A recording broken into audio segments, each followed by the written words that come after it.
Política, entrevistas, informações, debate e muita conversa boa. Tudo isso junto e misturado no seu videocast Momento da Política.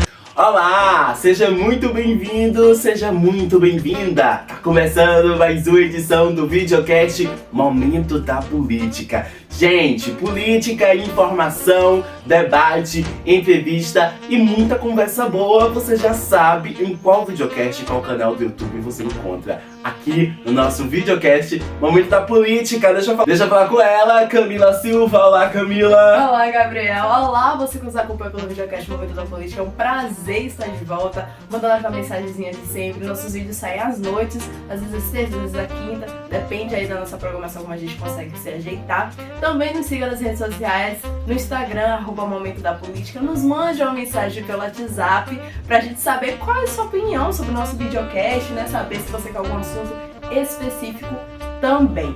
Hoje o nosso assunto é algo que está em pauta há alguns meses aqui no Brasil já, é algo que tem preocupado um grupo específico, né, da nossa sociedade, que é a questão da demarcação de terras indígenas, né?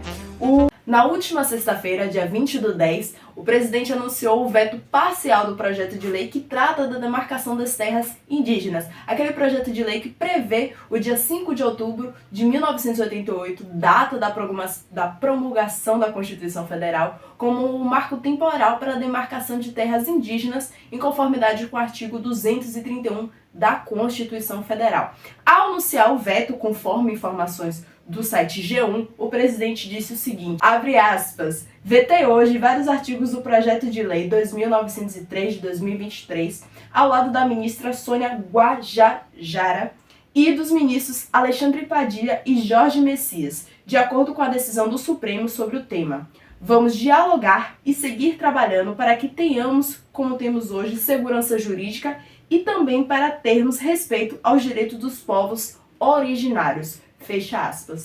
Olha, gente, o projeto que já havia sido aprovado pelo plenário do Senado no dia 27 de setembro, seguindo a decisão da Câmara de Deputados. E além do próprio trecho do marco temporal, dentre os pontos vetados pelo presidente estão, a gente vai trazer aqui agora para você. O primeiro ponto é a obrigatoriedade de comprovação dos requisitos que definem o que são terras tradicionalmente ocupadas, baseada em critérios objetivos. O segundo ponto é a obrigatoriedade de indenizar as benfeitorias realizadas nas áreas em disputa. E o terceiro ponto é a permissão para que não indígenas que tivessem posse da área demarcada pudessem usufruir da terra objeto da demarcação até que fosse concluído, né,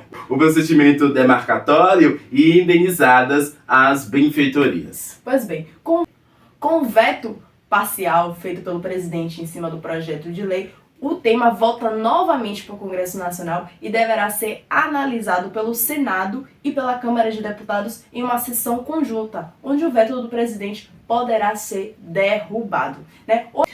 E agora a gente vai iniciar o debate sobre essa complexa situação que envolve a demarcação de terras indígenas, começando pelos principais interessados nesse projeto de lei, nessa demarcação de terras. De um lado, obviamente, a gente tem as comunidades indígenas, né, que até solicitaram, houve até uma movimentação nas redes sociais, especificamente no Twitter, solicitando um veto completo, total desse projeto de lei, porque eles são contra a utilização dessa data de 5 de outubro de 1988 como referencial para a demarcação de terras. E conforme o site do G1, os indígenas alegam o seguinte, abre aspas, a posse histórica de uma terra não necessariamente está vinculada ao fato de um povo ter ocupado determinada região em 5 de outubro de 1988. Fecha aspas. Ademais, ao fato que durante a ditadura militar, muitas dessas comunidades perderam parte desses territórios, sem contar o fato de que a maioria delas são comunidades nômades, né? As comunidades indígenas, a maioria delas são nômades, não ficam fixos em um local apenas. Do outro lado, os interessados nessa demarcação e são favoráveis a esse marco temporal são os atuais donos dessas terras ou interessados nessa terra, que são um grupo do agronegócio representado dentro pelo Congresso pela bancada ruralista, né?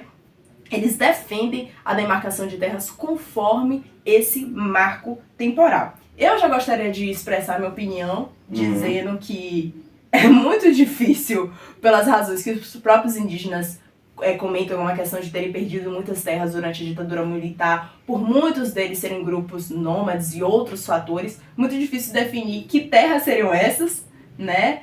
Especificamente, ainda mais levando em consideração uma data tão específica como 5 de outubro de 1998. É uma questão que eu já gostaria de destacar.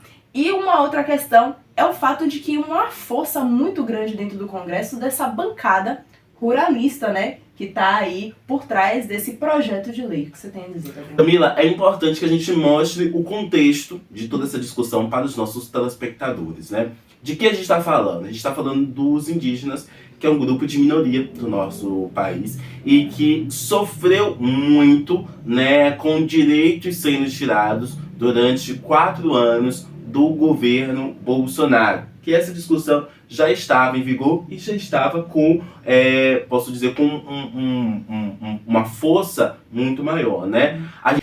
Então, a gente chega agora no governo Lula, que tem como uma de suas pautas, que teve como uma de suas pautas na época da eleição, defender os direitos dos povos indígenas. A gente teve o presidente Lula vetando, né, esse marco temporal, mas ainda a gente tem a conversa sobre isso. E aí a gente volta para essa bancada do agronegócio, que foi muito beneficiado no governo Bolsonaro. Então, o que está em discussão é povos indígenas que já têm seus direitos desrespeitados, perdendo mais direitos e sofrendo ainda consequências de uma eleição totalmente bolsonarista. Então, é desse contexto que a gente está falando, Camila. É de um contexto de um grupo pequeno continuando a sofrer, a perder mais direitos e agora a perder mais terras. Exatamente. Apesar de estar ocorrendo aí, né, essa análise desse projeto de lei, né, que vai voltar agora para o Congresso, o STF recentemente já tinha aprovado a decisão de um placar de 9-2, barrando a aplicação desse marco temporal, dizendo que ele não estava em conformidade com a Constituição Federal após análise de um caso concreto, né? E é o que vale até o momento, já que não há uma lei sobre o caso, a decisão do STF que vale até o momento, mas nada impede que o Congresso tome a decisão contrária ao STF, porque há uma independência entre os poderes, né? O texto, como a gente já comentou aqui, será novamente analisado pelo Congresso em uma sessão conjunta entre o Senado e a Câmara de Deputados, e após isso ela poderá se tornar lei. E aí vem a questão de que o STF, depois que isso for virar lei, o STF ele poderá intervir desde que a questão seja questionada no Supremo, né? E a gente tem a questão de como será essa votação no Congresso, após esse veto do presidente, né? E qual é o reflexo disso em relação ao STF. Eu acredito, vai ser uma opinião bem minha aqui, com base em tudo que eu analisei, que eu estudei, que eu estou acompanhando, de que acredito muito que o Congresso derrubará esses vetos do presidente, né? Acredito que o governo tentará negociar, como sempre tenta negociar, diversas questões. A gente já debateu aqui diversos projetos de leis e etc., que o governo tenta negociar para ver se chega a um senso comum, em um meio termo, para que as coisas sejam aprovadas. Mas eu acredito sim que o Congresso aprovará e essa lei será questionada novamente no STF. O STF terá que fazer uma nova análise sobre o caso. O que é que você acha, Gabriel? Eu vou por esse mesmo caminho de você, Camila. Eu acho que o STF vai sofrer uma grande pressão, totalmente vindo da classe artística, vindo da classe popular e vindo também, né, do próprio grupo dos povos indígenas. Mas eu acredito que esses vetos vão ser derrubados e pela característica do governo Lula, né, que se caracteriza como um governo pragmático, um governo que conversa muito, um governo que tenta negociar em situações que são quase inegociáveis e às vezes acaba conseguindo. Eu acho que ali a gente vai ter uma conversa. Então eu acho que o marco temporal não é um assunto para ser encerrado agora. Acho que não. Acho que esse assunto vai se prolongar por muito tempo ainda. Exatamente. basta a gente continuar acompanhando para ver as novidades relacionadas às demarcações de terras indígenas. Pois bem, estamos encerrando mais um episódio do seu videocast Momento da Política. Agradeço pela sua audiência, vou fazer igual o Faustão e sua paciência também. Deixe seu like, seu comentário, compartilhe porque isso ajuda pra caramba a gente ao crescimento do canal e também para levar informações para outras pessoas. Gabriel, foi um prazer como sempre. É isso aí, Camila. Eu que agradeço pela sua companhia mais uma vez. Agradecer a você que nos acompanhou até aqui. Não esquece de curtir, comentar e compartilhar o nosso vídeo. Jogar no grupo dos seus amigos, no grupo da sua família, jogar no seu status do WhatsApp, tá bom? Seu videocast Momento da Política fica por aqui. Até mais. Um beijo.